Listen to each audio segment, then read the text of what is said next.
Chapter 1. A Princess Calls. There are certain mornings in London that present themselves with such propriety that one feels it would be an impertinence to be untidy in thought or dress. On such a morning I found Hercule Poirot already immaculate, seated at his breakfast table in our rooms at Whitehaven Mansions, the light from the windows striking sparks from his silver egg spoon, as though the thing had a personality and wished to rival its master. "Regardez, Hastings," he murmured with the air of a conjurer revealing a dove. "The yolk is centered." When the yolk is centered, the day begins in symmetry. "It's a pity everything cannot be so obliging," I said. "The newspaper says the cabinet cannot agree about coal." Poirot patted his napkin as one might soothe an excitable spaniel. "The cabinet, mon ami, is never centered." I had no chance to reply. The bell trilled, and a moment later our small and formidable landlady ushered in a lady of distinction whose personality preceded her like a fanfare. She was tall, very dark, and very pale, with the sort of pallor that suggests both late hours and the deliberate cultivation of mystery. She was magnificently dressed, but the magnificence had known other days. Rubies glowed at her throat. They had perhaps glowed more wickedly once. "Monsieur Poirot," she said, and her voice contrived to make my name as she saw it, the friend, sound pleasantly unimportant. "I am Princess Caterina Radziwill." "Poirot," corrected my friend mildly, rising and bowing over the hand she extended with the ease of a sovereign bestowing grace. "And my friend, Captain Hastings." She sank into the chair Poirot indicated, and I could not but observe the faintest breathlessness that arrived with her, whether the result of the stairs, a carriage dispute, or the secret pressure of history, I could not determine. "You are kind to receive me," she began. "I do not come at an hour when one calls, perhaps, but the matter presses." "Matters that press," said Poirot, "are often matters that have been too long adored." "Start, then, at the beginning, Madame la Princesse." She smiled, revealing beautiful teeth that were perhaps a trifle too eager. "The beginning? There are so many. In Petersburg they called me a radical. In Berlin intrigante.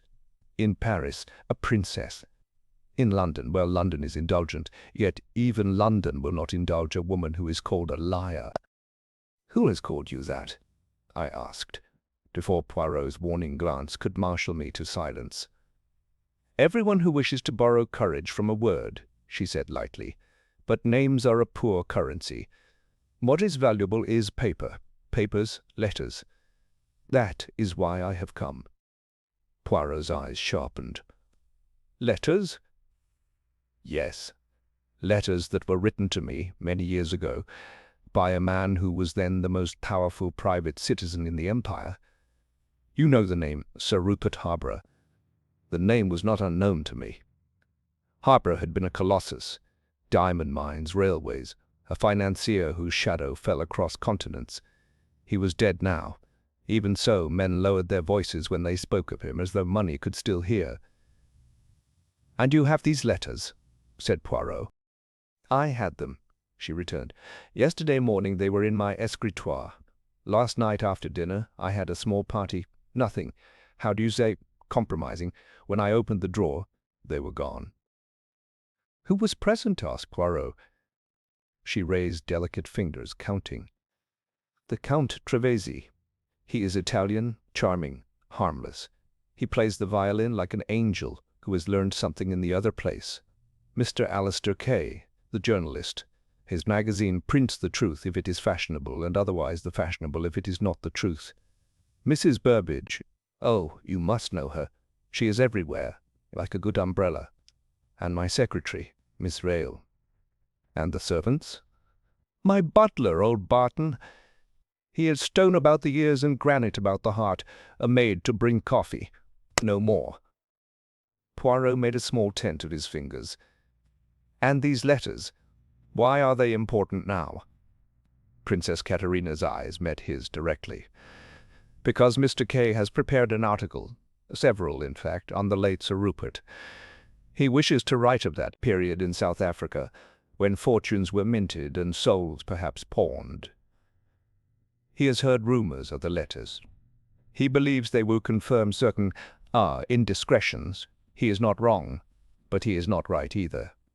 The letters are, how do you say, warm, but not inflaming. They reveal a man in haste, a man who desired me, yes, I do not blush, I am past blushing, and who promised what men promise when desire runs ahead of prudence. If they are published, I am ruined. If they are destroyed, I am accused of inventing them. If they are forged. Forged, I exclaimed. She gave a small laugh of real feeling, the first I had heard from her. Forged, always the word for me. My enemies think I make paper as spiders make silk. That is why you must find the originals, Monsieur Poirot. Without them I have only my honor, and my honor has been in pawn often enough to be thought counterfeit. There was a silence. Poirot's eyes travelled from her hands, nervous but under control, to the rubies at her throat, and finally to the line of her shoulders, which were very straight. "You will show me the escritoire?" he said at last. "Of course. I have a carriage." He threw me a glance. "Your hat, Hastings?" The princess's house was in Berkeley Square, a tall, narrow building whose windows had the patient stare of an aristocrat fallen upon adjustments. Inside, the carpets were splendid and tired, the furniture of great age and recent debt. We were admitted by Barton, who looked at us as though we were two unexpected items on a menu he had not personally approved. "The library," said the princess, and items on a menu he had not personally approved. "The library," said the princess, and swept us through to a long room where books rose soberly to a cornice of plaster acanthus, and a cold grate apologized for September's indecision. At one end, by a French window, stood a lacquered escritoire of oriental workmanship, its black surfaces polished to a jealous shine. "I locked it yesterday morning," she said, producing a small key from her chain. "When I opened it after the guests had gone, see." She inserted the key and turned it. The lid sprang back with a sigh, revealing an orderly array of pigeonholes, a blotter, and a secret drawer which could scarcely have been secret to anyone with an inch of romance. She touched a carved leaf. A narrow tray slid forward. "It was here," she murmured. "A flat parcel of letters bound with green silk. It is not here." Poirot bent, not to the tray but to the keyhole. He sniffed delicately like a hound of breeding. "Oil," he said. "Very faint. Not machine oil. Lavender." "Lavender," I repeated blankly. "Miss Vale," said the princess promptly. "She is particular." But she could not have opened the desk. "I keep the key always with me." Poirot pointed to the key. "It has been in other company, I think, than that of your chain." He indicated with a small gleam of triumph a lighter arc upon the blade. Where metal rubs often in one lock and suddenly in another, one sees it. Someone has taken a wax impression and prepared a key. Very good, very soft. Used it once, perhaps twice. That would explain the oil. A false key that is not oiled, he breaks. A false key that is oiled, he sings. "Then it is Miss Vale," I said. Princess Katerina gave the faintest shrug. "Miss Vale is loyal, to whom I do not always know. She is young and English and believes that truth is a person who can be introduced, but she would not rob me." "Barton?" I suggested. "Barton believes theft to be a constitutional responsibility of the upper orders," said the princess dryly. "He would die before presuming upon their privileges." Poirot had moved to the French windows. He examined the catch minutely, then drew back, eyes bright. "Hastings," he said, "our thief is correct in his habits, but not romantic. He has come by the door, not the window." "Then one of the guests?" I asked. "Or the servant of one," said Poirot. "Tell me, madam, during the evening, did any of your friends request a particular piece of music?" A song, a telegram, a photograph. Anything that would send you upon an errand even for 1 minute. Her brow creased. Mr. K. was importunate about a photograph taken at Groote Schuur, Sir Rupert's house in Cape Town. He begged me to find it. It was not in the album, I thought. I went upstairs to my bedroom to see if it had been placed there among other souvenirs. "Et voilà," murmured Poirot, and during those moments downstairs, "Trivesy played the violin," she said. "Mrs. Burbage cried." She always cries at Italian music. Miss Vale brought more coffee. Mr. K. wrote notes upon an envelope because he thinks that to write on envelopes makes him look like a journalist of genius. "Very good," said Poirot. "Now, the servants?" "Barton and the maid, Lucy. Lucy is from Kent. She believes that ladies with foreign titles live by sorcery and champagne. She would not dare to open my desk. She would expect it to bite." Poirot allowed himself a small smile. He peered again at the floor near the desk, then at the mantel, then, with an expression of mild distaste, at a priceless Sèvres vase which had been relegated to the service of a damson branch. At last he straightened. "Madam," he said gently, "you have been accustomed to storms. You carry a lightning rod in your spirit. But there is a small thing, a very small thing, which even the storm cannot avoid, the dust." "The dust!" she said, bewildered. "Regard," said Poirot. "There is upon the tray of your secret drawer a faint smear. No, do not touch, where a finger that had recently handled something greasy, let us say the oiled key, rested to draw the letters out. The finger is slender, the nail narrow. It is not the finger of Barton, whose nail is like a small shovel. It might be of Miss Vale, or of Mr. K., who bites his nails and therefore cannot leave so neat an oval. It might be the maid, if she were not terrified. And the scent of lavender belongs perhaps to more than one." "Then you cannot tell?" she demanded, and for an instant the royal mask slipped, revealing a woman very near to despair. "I can tell 2 things," said Poirot calmly. "First, that the theft was made while your guests were here, and not afterwards. Second, that the letters have not left the house." She started. "Not left? But how? Why?"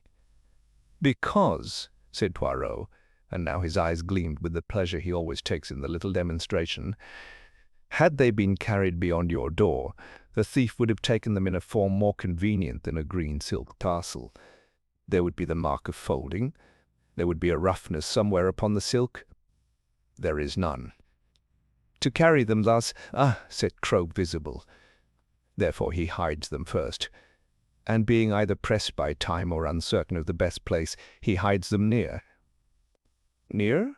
I asked, glancing at the books, the curtains, the chairs. "Near," repeated Poirot serenely, and crossed to the fireplace. He knelt, examined the brass fender, and then the rim of the cold grate. "Oui," he murmured. "Very near indeed." Before either of us could speak, the door opened, and Miss Vale entered. She was a slim girl with a capable mouth, and that clear English look which makes the rest of us feel shabby. She paused on seeing us, then came forward with commendable composure. "Your Highness," she said to the princess, "Mr. K. is here. He insists upon seeing you at once. He says his article goes to press tonight, and if he cannot have your comments—" "My comments?" repeated the princess, and laughter flickered again, dangerously. "Very well. I shall give him comments enough to poison him. Show him to the drawing-room. Monsieur Poirot, you will come?" "If Madame permits," said Poirot. Miss Vale withdrew, and the princess, with a quick breath, extended a hand to each of us in turn. "You will help me?" she said. "I can pay later. I can promise more. Now." Poirot bowed. "Madame la Princesse, I desire only that the truth should not be bullied by gossip, nor the past by a careless pen." We followed her into the corridor. The light was cooler there, and somewhere a clock in the house, not in sympathy with the scented yoke of the morning, struck the quarter with a peevish rattle. At the far end, where the drawing-room doors stood open, a man's voice rose, insistent and eager.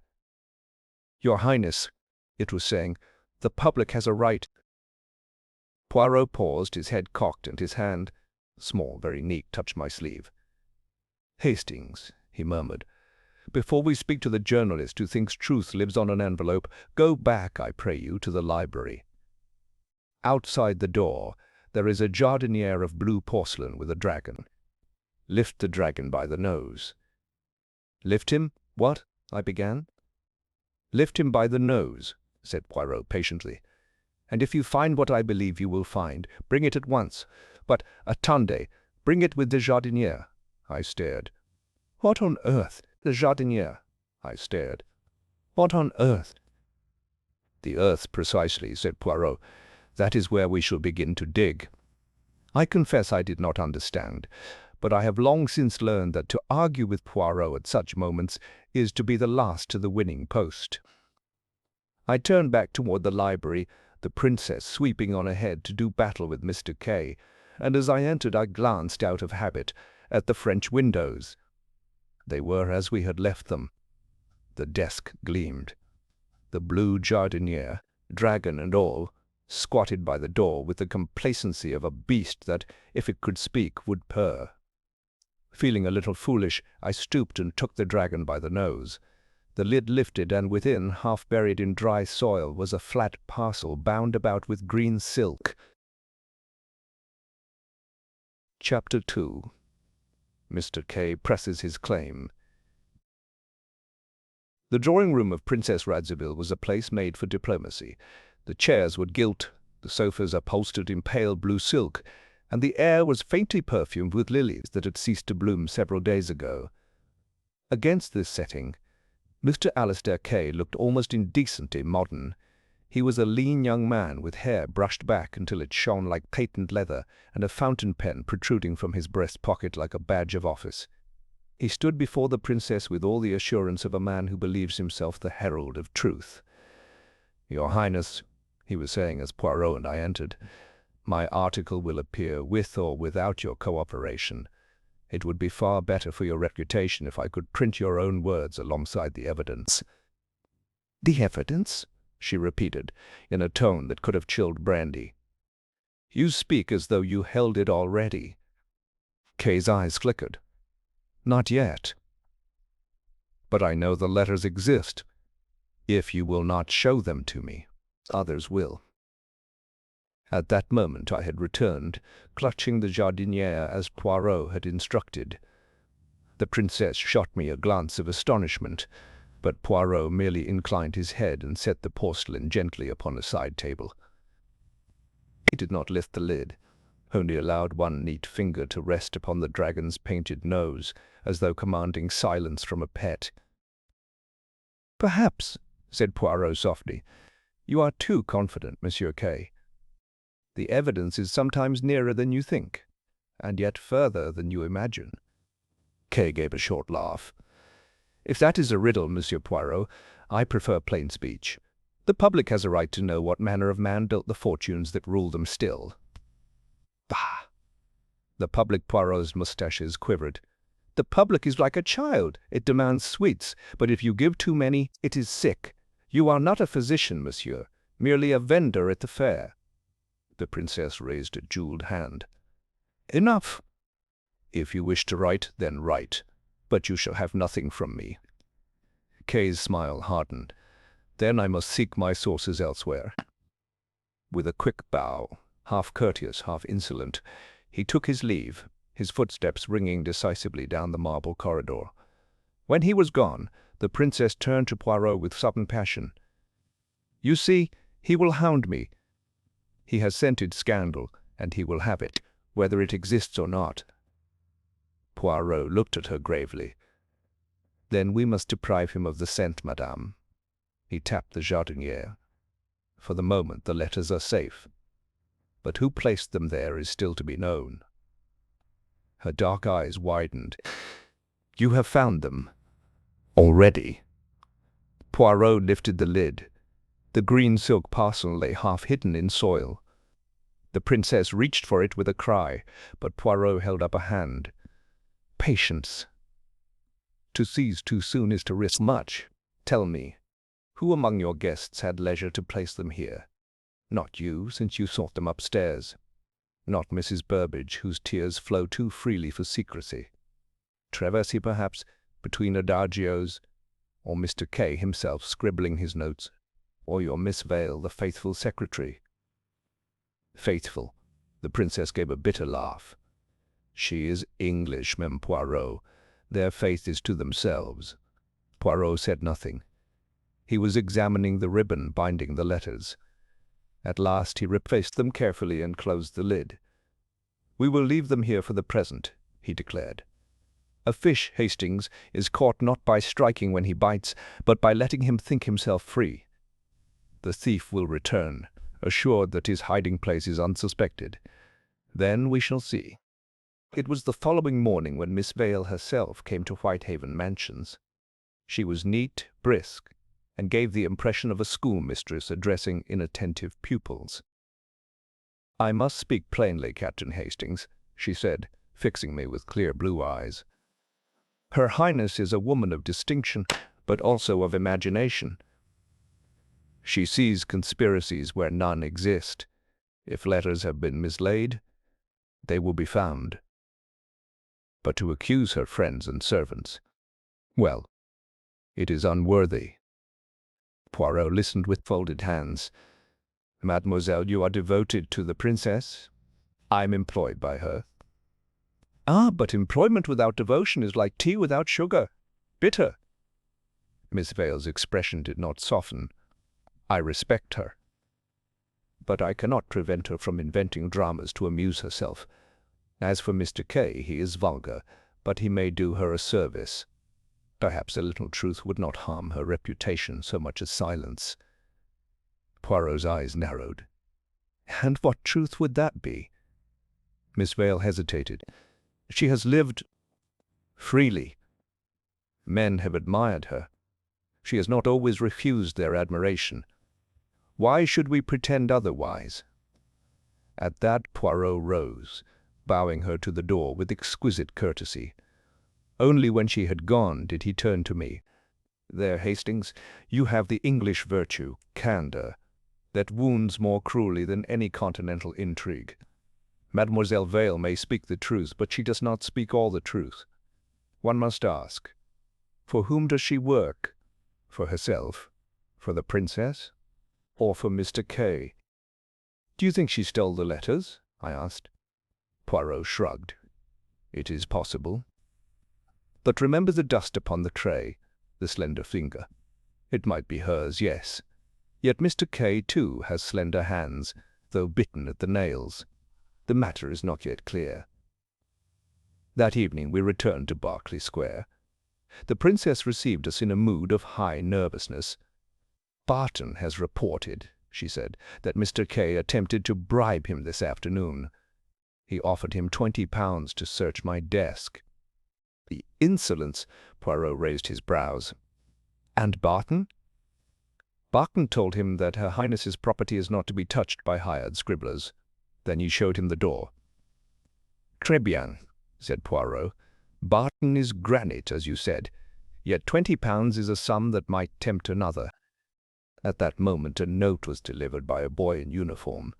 The princess tore it open, read, and passed it to Poirot with a trembling hand. It was from Alistair K. "If the Princess Radziwill will not assist me, others will. I have already secured information from a source very close to her person. Tonight the truth will be written." The princess collapsed upon the sofa, one jeweled hand pressed to her forehead. "Do you see? Betrayal. Who else can it be but Vale? She is the only one close to my person. Oh, I am undone." Poirot did not attempt to comfort her. Instead, he stood very still, eyes half closed, as though arranging small counters upon an invisible board. At last he spoke. "Hastings, tomorrow we shall dine again at the princess's house. I wish all the same guests to be invited. and during that dinner the thief shall betray himself. For I have seen already the little clue, very little, that points the way. One more detail is needed, and then, the whole affair will stand revealed." I stared at him. "But Poirot, what clue?" He smiled, touching his moustache. "Mon ami, do you not recall? When the princess sought the photograph, she left the room. When she returned, the letters were gone. It is in that interval that the crime occurred. Ask yourself, who profited by her absence? Who moved? Who did not move? Observe, Hastings, observe." He tapped the side of his head. "The little grey cells have almost completed their labor. Tomorrow evening they will deliver to us not scandal, not gossip, but the truth." And with that tantalizing promise, Poirot took his leave of the princess, leaving her still pale with agitation, and me burning with curiosity that, as usual, he refused to satisfy.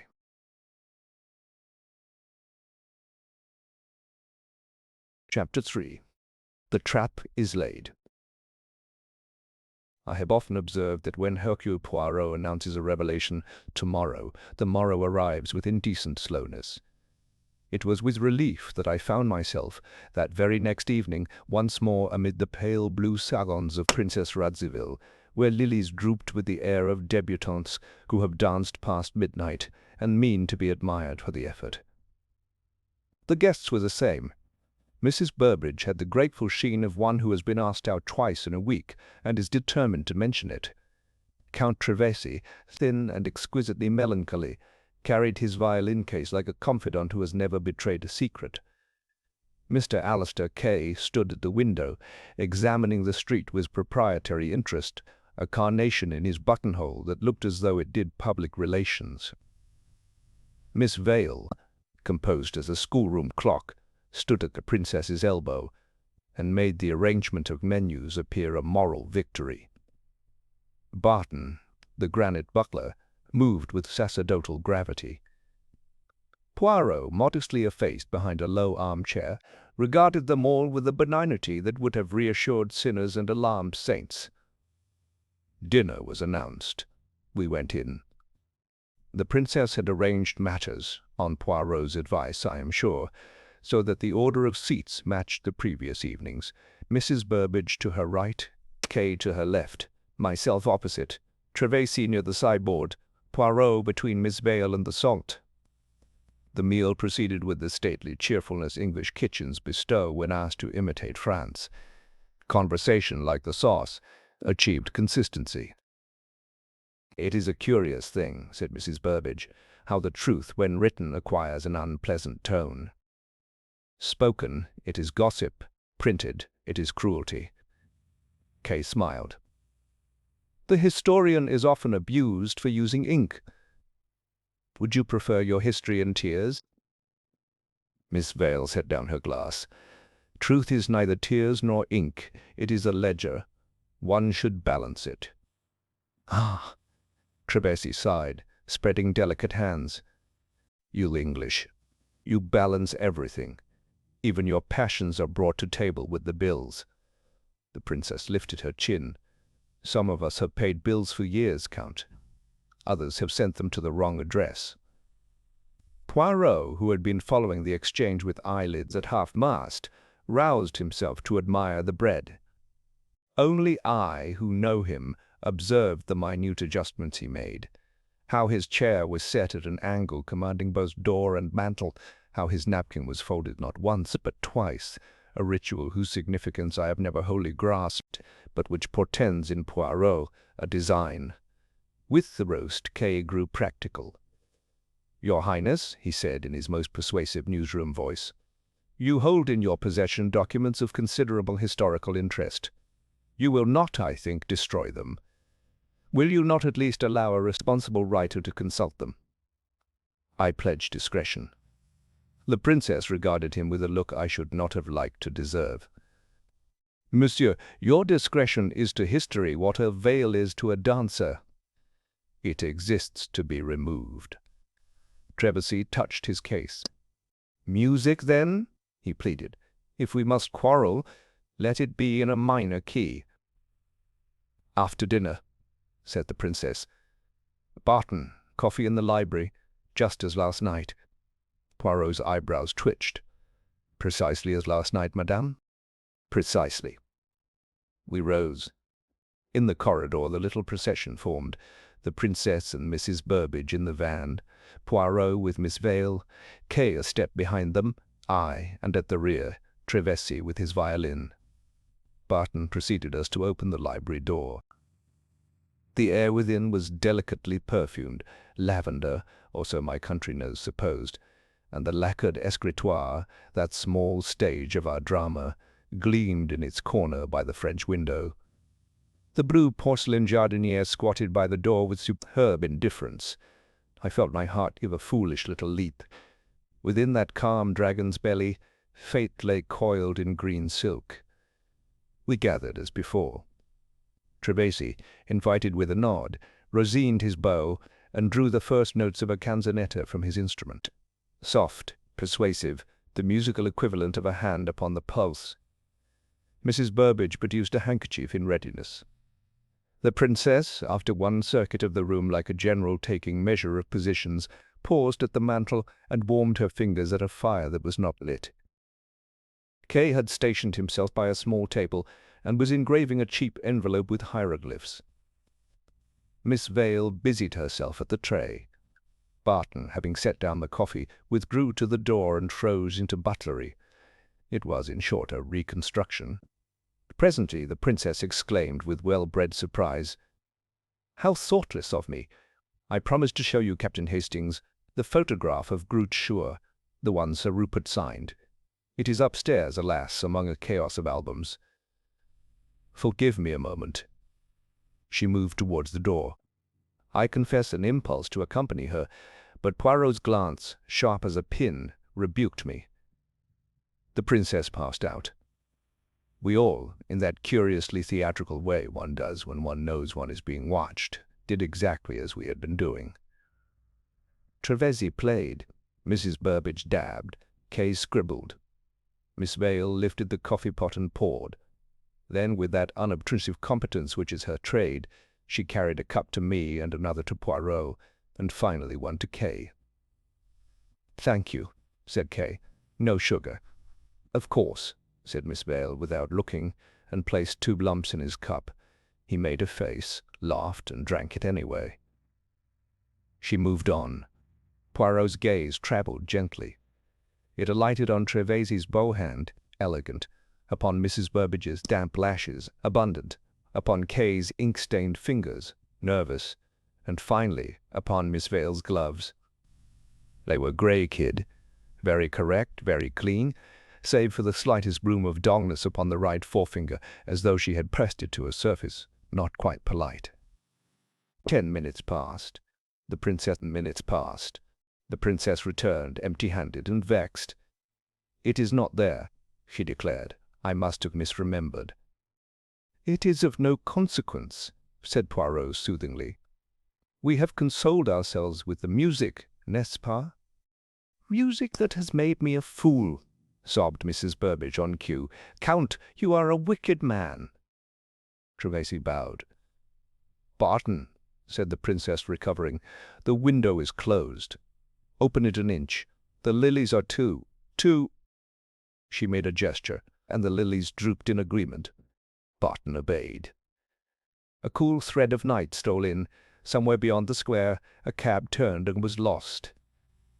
"Now," said Poirot, in a tone that made us all, even Kay, look at him, "if Madame permits a trifle, a very little demonstration for which I beg your indulgence."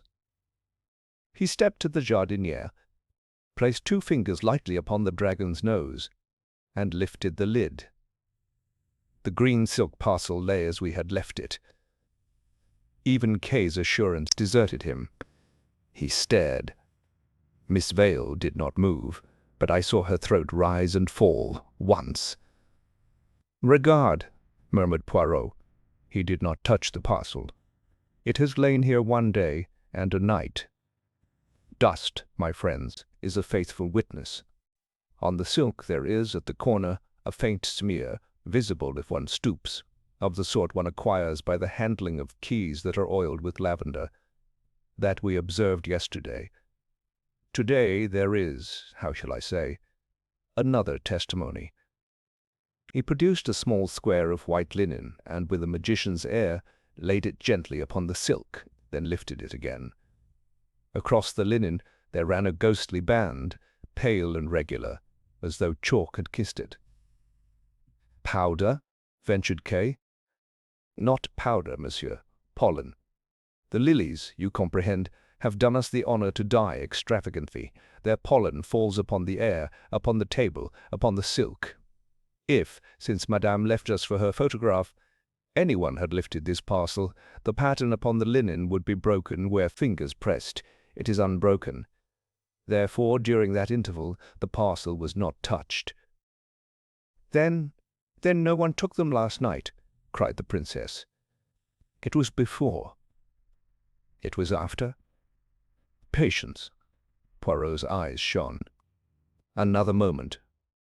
Barton, be so good as to fetch, from the small table by the French window, the glass paper-weight in the form of a bee." Barton went, brought it, solemn as a verger carrying the elements. Poirot glanced at the base, frowned, and smiled. "This, you perceive, is dusted. By whom? Not Barton, whose dusting is a sacrament. He never omits the underside. But someone has, how to say, borrowed the bee and returned it, wiping that which he disturbed." He turned, suddenly sharp. "Monsieur Kay, yesterday evening you wrote upon an envelope. Do you carry it still?" Kay flushed, produced the object. Poirot took it delicately. "Here is a circle," he observed, "faintly impressed, as by the weight of glass set upon paper to prevent its flight. And upon the rim a trace of— what? Soil, very fine.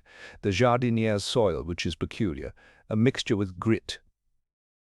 Monsieur Kay, yesterday, when Madame left us, you placed your envelope upon this table, set the bee upon it, and, since your curiosity is a bartender who never closes, lifted the lid of the jardiniere." Kay's lips tightened. "And if I did?" "I did not take the letters." "Ah, but you advertised a hiding-place," said Poirot. "You are indiscreet, not a thief." Kay laughed shortly. "Your distinction will not comfort me in print." He looked at the princess. "I admit it. I looked. That is all." "Not all," said Poirot gently. "Someone observed you, someone who needed only to know where to seek. Later, after we were gone, our thief returned. But this time the thief did not remove the parcel. He had already removed the letters." The princess uttered a small cry. "But they are here." "They are not," said Poirot. And indeed, when he at last lifted the green silk and undid the ribbon with those dainty, precise fingers of his, he revealed, not a packet of papers, but a sheaf of blank leaves, cut to size and weighted to the proper feel. I confess I swore. Mrs. Burbage, with gratifying consistency, burst into tears.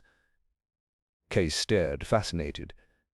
Trebesi dropped his bow with a little clatter that was almost theatrical. Miss Vale's gloved hand, resting upon the back of a chair, did not move at all. "Savoy fool that I am," I cried. "We brought the thing back here and never looked." "Exactly," said Poirot placidly. "The thief counted upon our delicacy. We are scrupulous, Hastings. We do not rummage in a lady's parcel. It is a weakness of honor. He or she exchanged the contents yesterday in the first interval when Madame went upstairs." Kay rallied. "Then your pollen test proves nothing." "It proves everything," returned Poirot with sudden heat. "It proves that tonight, when the opportunity was repeated, the thief did not touch the decoy. Why? Because the thief knew there was nothing to recover. She was content to let us admire our own prudence." The princess pressed a hand to her lips. "Who? Name them." Poirot's gaze moved very slowly from face to face. He lingered upon Trebesi's elegant hands, too clean, upon Mrs. Burbage's pink-rimmed eyes, too ingenuous, upon Kay's bitten nails, too candid in their way. It came to rest upon Miss Vale's glove. That immaculate kid had acquired within the last minute, when she had steadied the chair, a faint smear of dullness at the forefinger, as though the bloom upon porcelain had kissed it. And when she removed the glove at Poirot's infinitesimal inclination of the head, I saw upon her bare skin a thin crescent of earth beneath the nail, fine, gritty, like the soil of the jardinière. Miss Vale met Poirot's eyes without flinching. "If you mean to accuse me, Monsieur Poirot, pray be precise. I detest ambiguity." "Ambiguity is not in my line," he said almost kindly. "I do not accuse you of theft." She colored, then paled, then smiled, a small tired smile that sat oddly upon her capable mouth. "No." "Then of what?" "Of loyalty," said Poirot. "Loyalty wrongly placed. You have shielded someone. You have carried messages, perhaps even copies.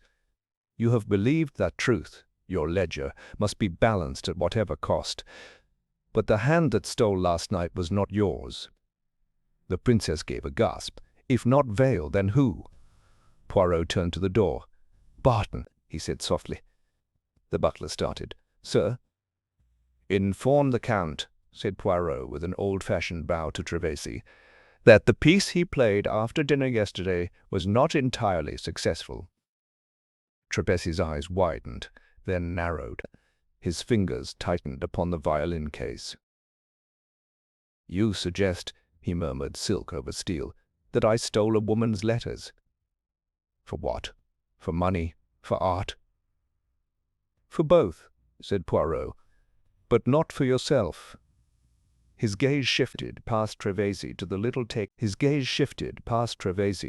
table and the envelope weighted by the glass B, then to K, then, very slowly, back to the princess. "Madame," he said in a tone I had rarely heard from him, gentle and grave, "it is time we invited into the room the only person who has not yet entered, and who has directed our steps from the first, the dead." The princess swayed. Her hand went out. Miss Vale caught it. "Sir Rupert," she whispered. "Sir Rupert," said Poirot, "and, if I am not mistaken, his heir." There was a silence so complete that I heard, distinctly, the fall of lily pollen upon the cloth. "Tomorrow," said Poirot, straightening, "we shall pay a visit to a solicitor and to a bank. Tonight, I ask only this: that the parcel remain untouched, and that no one, not even loyalty, make a single move." He closed the jardinière with a firm little clap, like a judge dismissing a case until the morning, and the dragon, inscrutable as china, took our secret into its painted belly once more. Chapter 4. Ledgers and Loyalties. The morning after our curious séance with the dragon, Poirot was uncharacteristically brisk. He breakfasted upon a single slice of toast for symmetry, consulted his little notebook, and declared that the truth, being a respectable Englishwoman, would most readily be found at her solicitor's and her bank. We called first in Lincoln's Inn upon Mr. Chalmers of Chalmers and Yeo, a dry gentleman who looked as though he had been pressed between the pages of a deed at the age of 30 and had never quite recovered his moisture. He received us with that grave urbanity which solicitors wear as a robe. "Monsieur Poirot, Captain Hastings, an honor," he murmured, indicating chairs that creaked with probity. "You inquire, I gather, concerning the late Sir Rupert Harborough." "The living also concerns us," said Poirot delicately. "The heir." Mr. Chalmers folded his hands. "Mr. Edwin Harborough, a correct young man, he possesses many of his revered uncle's virtues: economy, caution, a dislike of publicity." "And letters?" asked Poirot mildly. "His dislike extends to letters?" The solicitor's eyelids did not flicker. "I am, of course, unable to discuss private correspondence." Poirot bowed. "But you could perhaps enlighten us as to a legal curiosity. Suppose a lady possessed of certain letters, imprudent perhaps, but genuine, Suppose also that, among them, there is a note, a promise for a sum of money, not formally stamped, written by Sir Rupert's hand during a period of, how shall we say, sentiment. Is such a thing a claim against the estate?" Mr. Chalmers looked for the first time almost interested. "If the handwriting were established and certain formalities observed, a court might, I do not say would, regard it as a binding obligation. But in practice, Captain Hastings, such papers rarely see a court. They are—" He paused, searching for a word, and finding, being a solicitor, 3. Compromised, composed, or suppressed. "Just so," said Poirot. "And if one wished to ensure suppression, one might employ a person not obviously connected with the estate. A charming violinist, for example, who has lately enjoyed mysterious solvency." "Really, Monsieur Poirot," said Mr. Chalmers, startled into humanity, "you do not expect me to—" "None, I expect nothing." I observed Poirot rose, all politeness. "One more thing only, Mr. Chalmers. Yesterday afternoon, did Mr. Edwin honor you with a visit?" There was the briefest of hesitations. "He did." "And afterwards," murmured Poirot, "the bank?" Mr. Chalmers's silence admitted everything a gentleman could admit. We took our leave. "Eh bien, Hastings," said Poirot as we descended the steps, "the air is fresher already. Our Mr. Edwin has sniffed the jasmine. He fears that the past will climb his wall." "At least," I observed, "we know now why the letters are coveted." "A promissory note." Poirot waggled a finger. "We suspect, not know. Remember, Chalmers spoke hypothetically. But there is another scent. The journalist. He desires scandal. The heir desires silence. Between them stands a lady who is tired of being called a liar. Voilà la comédie. The bank, Howard and Company in Lombard Street, was a fortress with a polite voice. Poirot did not demand. He insinuated. He did not reveal. He hinted. Presently we were in a small, very private room with a deputy manager, whose manner suggested that he understood everything and approved nothing. "To be plain," he said at last, "Mr. Edwin Harborough has secured a substantial advance upon securities lodged here. The purpose was expressed as discretionary arrangements. No, I cannot tell you further." He inclined his head, a man who has just confessed to original sin and expects to be thanked for the entertainment. "Discretion," repeated Poirot thoughtfully as we emerged. "An ugly word, Hastings, when it is written in a ledger. It walks abroad with arrangements, which is uglier." We lunched in Soho. Poirot toyed with a cutlet and arranged the salt in a little pyramid, his eyes far away. "In the evening," he said at last, "we shall return to Berkeley Square. This time, I think, we shall speak less of lilies and more of loyalties." The princess received us in a gown that had been magnificent a decade earlier, and which she wore like a challenge to time. Miss Vale hovered near, self-contained. Barton glided, a granite swan. "News?" demanded the princess before we were seated. "Only that the world goes on as before," replied Poirot soothingly. "Solicitors speak little, banks less, journalists too much. Madame, the letters. May I see one?" She hesitated, then laughed shortly. "You expect me to produce them from my sleeve?" "Alas, I am not the magician you suppose, Monsieur Poirot." "You misunderstand me," said Poirot. "I do not ask for the originals which are gone. I ask for a copy." "A copy," she repeated. "Princess," said Miss Vale quietly, "Monsieur Poirot is right." She crossed to a small bureau, unlocked a drawer, and brought out a single sheet.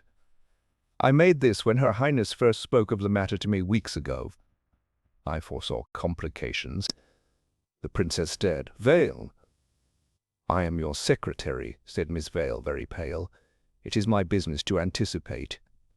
Poirot took the sheet as though it were a sick child. His eyes travelled delicately over the lines. A short note in a rapid, assured hand. "My dear Caterina, You shall have the 30,000 when I return to town. The matter is arranged.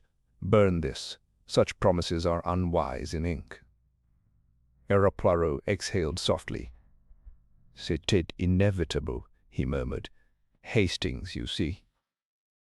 Not a love letter, a ledger letter. 30,000 is not sentiment, it is arithmetic." The princess, who had recovered her wits with admirable speed, said coldly, "You keep much from me, Vale." "I kept this to protect you," Miss Vale returned.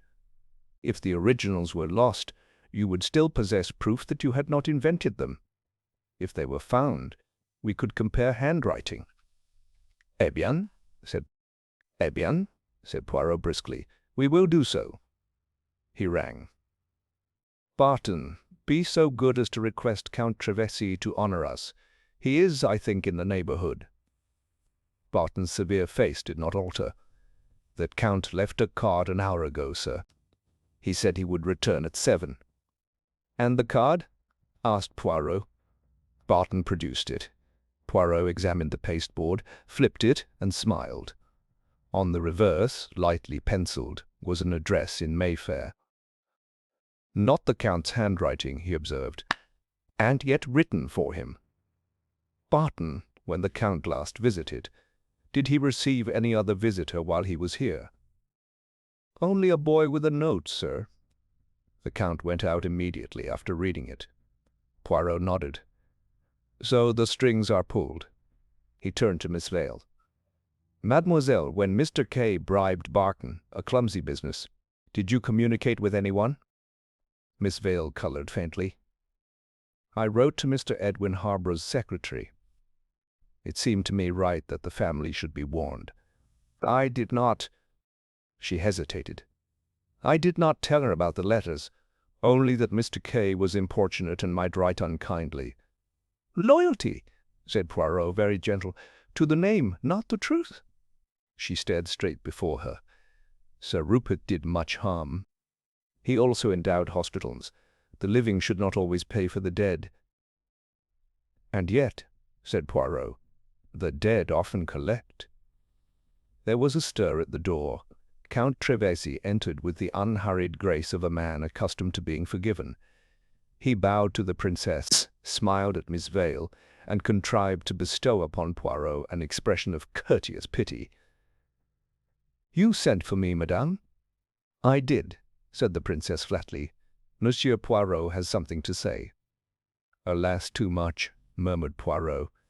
He held out the copy. "You have seen the original of this, Count?" Trevesi's eyelids flickered. "Letters of finance are not my music." "Your music," said Poirot pleasantly, "is paid for.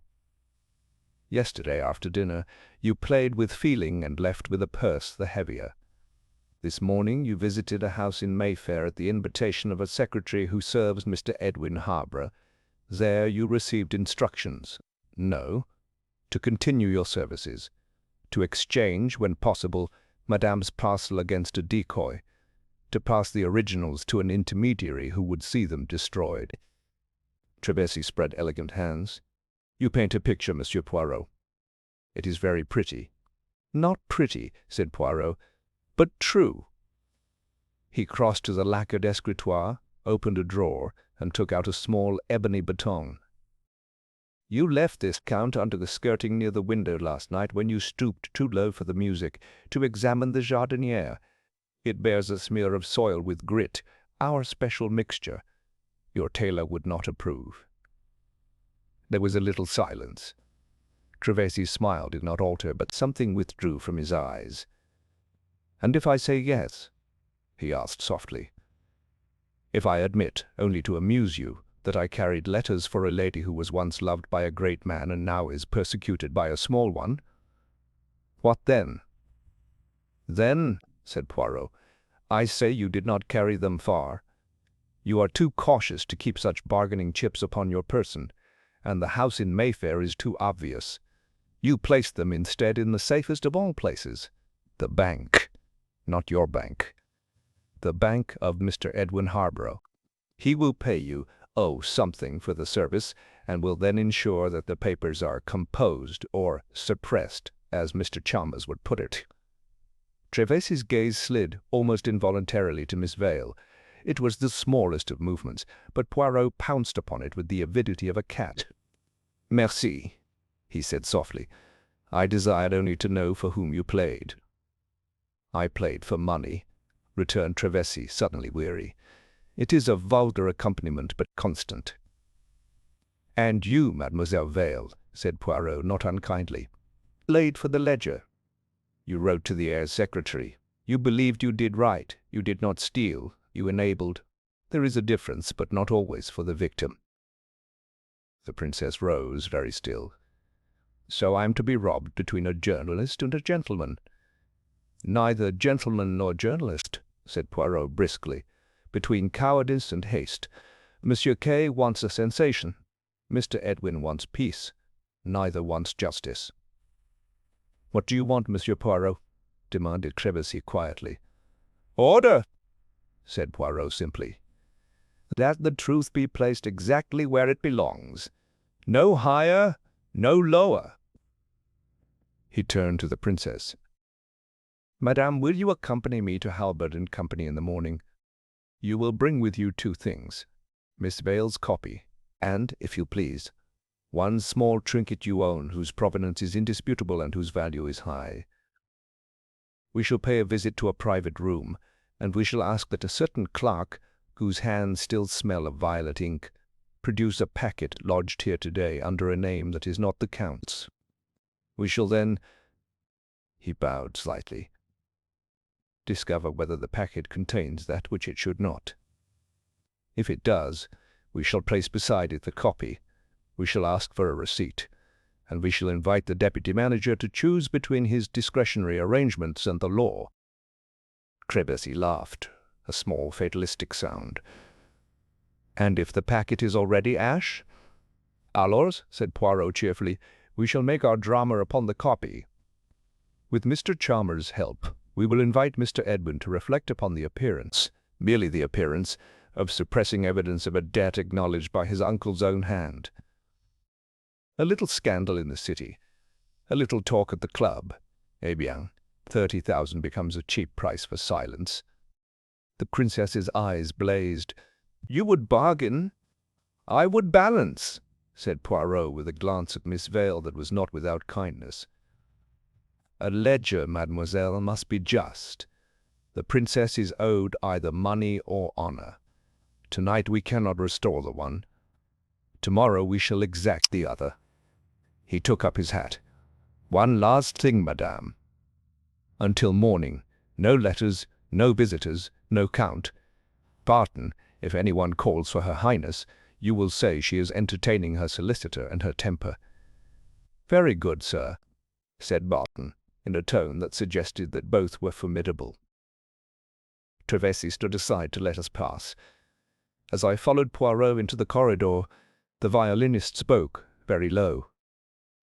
"Monsieur Poirot, if I had not done it, another would. The world is conducted in the key of convenience." Poirot paused and looked back at him, his green eyes unexpectedly grave. "Change the key, monsieur. Even an old melody sounds new when it is played where it ought." Outside, the evening had already drawn its veil over Berkeley Square. Poirot took my arm. "You see, Hastings, we approach the end. Tomorrow we shall pluck the string that runs from a dead man's desk to a living man's bank, and we shall hear which hearts it has tied." "And if it snaps?" I asked. "Then," said Poirot with satisfaction, "we shall knot it again in public."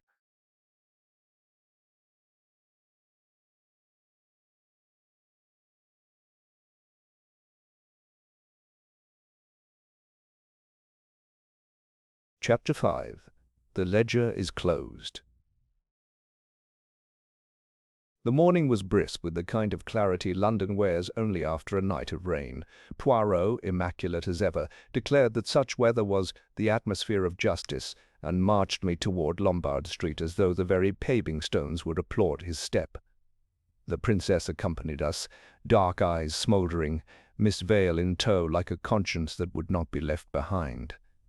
At Halberd and Company, we were ushered once more into the private room, the deputy manager grave as a funeral. At Poirot's request, a certain packet was produced from the strong-room. It was flat, bound in green silk. My heart beat unreasonably fast. Poirot took it, weighed it delicately, and untied the ribbon. Inside lay the letters, the true letters this time, inked in Sir Rupert's bold, rapid hand. Among them was the note Miss Vale had copied, promising £30,000. The princess gave a cry, half triumph, half anguish. "You see," she said, "you were right." Poirot inclined his head. "Yes, madame. But the question is, what to do with them?" The deputy manager shifted uneasily. "These were deposited yesterday in the name of Mr. Edwin Harborough. I trust, Monsieur Poirot, you are not suggesting—" "I suggest nothing," said Poirot crisply. "I demonstrate. Hastings, observe the silk. It is frayed where it has been retied in haste. The ribbon bears the faintest trace of violet ink, such as your clerks use. These are indeed the princess's letters, stolen from her escritoire and lodged here under a false hand to ensure they could be destroyed quietly once the matter was settled. Eh bien, we shall not permit that destruction." The princess turned to the manager, her chin high. "You would have burned them, admit it." The man did not reply. Silence was confession enough. Poirot replaced the letters in their packet and laid Miss Vale's copy beside them. "Here is my proposal," he said. "We place in your vault both the originals and the copy.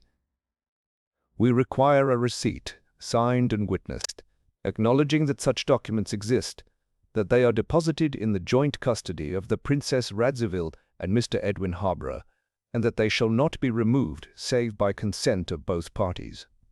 Ainsi, no suppression, no scandal, only balance."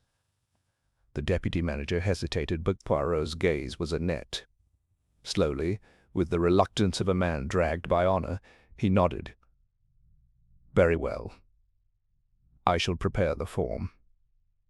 The princess swayed, then steadied herself with regal pride. "So they cannot deny me now?" "They cannot," said Poirot gently. "But you must also not abuse the proof." "You are vindicated, that is enough." Miss Vale's eyes filled with tears. "I thought only to protect you, madam. I did not know the Count would—" "You thought," said Poirot, "but you did not think far enough. Loyalty without judgment is like a violin without strings. It makes no music." At that moment the door opened. Edwin Harborough himself entered, summoned, no doubt, by urgent telegram. He was a tall, sandy young man, correct to the point of pallor, his moustache trained to resemble an elder statesman's, though he had barely 30 years. "What is the meaning of this?" he demanded.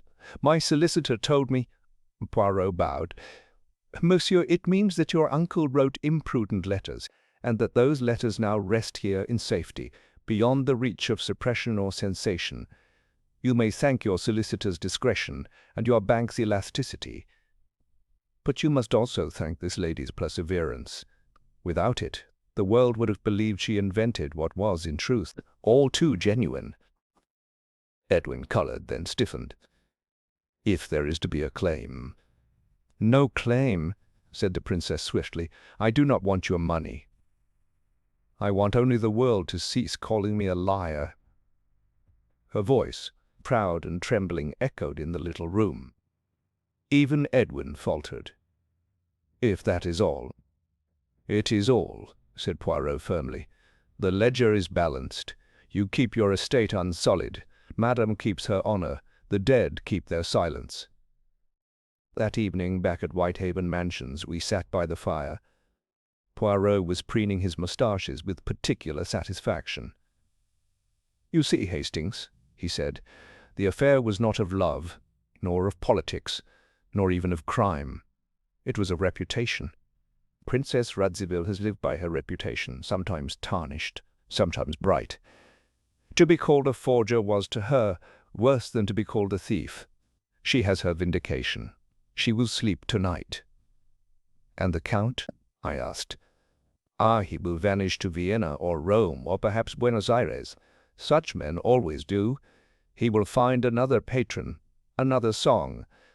As for Mr. K, he has material for an article, but nothing printable. He will be furious, and then he will find another scandal. Journalists, mon ami, are like the wind in March, cold, noisy, and passing."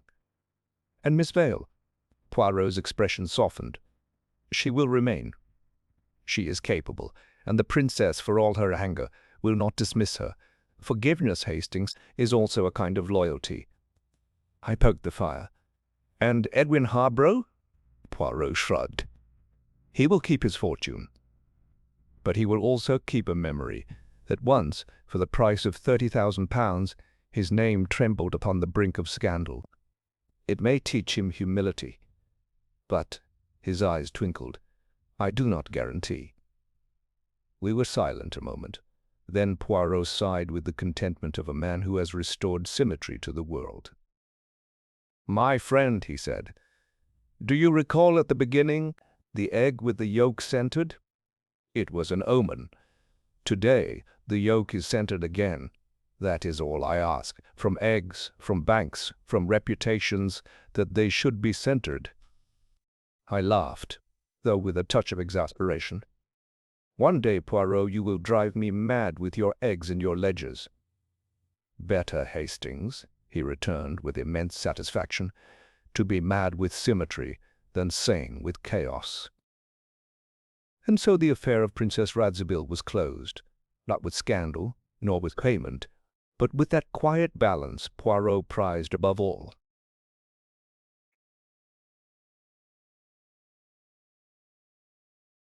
And so concludes The Shadow of Scandal, a tale where letters proved heavier than jewels, and where reputation itself was the prize most fiercely guarded. This story was written by us in homage to Agatha Christie, taking its inspiration from the true affair of Princess Catherine Radziwill, yet entirely original in its telling. If you've listened until now, then you are the reason these stories continue. Thank you for being part of this growing community. Your encouragement, your reflections, and your thoughtful comments make sharing these mysteries such a joy. I take time with each one, and I try to reply whenever I can. If you'd like to go further, you can join our membership or leave a small tip, but know that simply by listening and sharing, you are already keeping Nocturnal Tales alive. Until our next mystery, good night.